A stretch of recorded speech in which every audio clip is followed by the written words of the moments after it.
Vijay TV நடிகை Raveena தாகாவுக்கு red card கொடுக்கப்பட்டிருப்பதாகவும் அவங்களால சின்ன திரையில எந்த ஒரு சீரியல் மட்டும் ரியாலிட்டி ஷோல பங்கேற்க முடியாது என்ற தகவல்லாம் சோஷியல் மீடியால வைரலா போயிட்டு இருக்கு.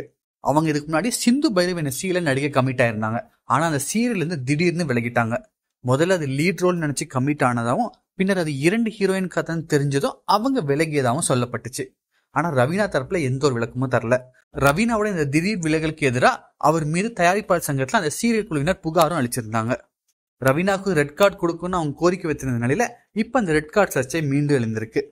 இது பற்றி ரவீனா கிட்ட பிரபல மீடியா சேனல்ல இருந்து பேசியிருக்காங்க. அப்ப ரவீனா என்ன சொல்லியிருக்காங்கன்னா, என் மீது புகார் கொடுக்கப்பட்டது நிஜம்தான், ஆனால் ரெட் கார்டு எல்லாம் எனக்கு வழங்கப்படல. அதோடு இப்ப இந்த விவகாரம் சுமூகமாக முடிஞ்சிருச்சு. அதனால இனி டான்ஸ் ஜோடி டான்ஸ் நிகழ்ச்சியில நான் தொடர்வதிலும் எந்த பிரச்சனையும் இல்லைன்னு அவங்க பேசியிருக்காங்க.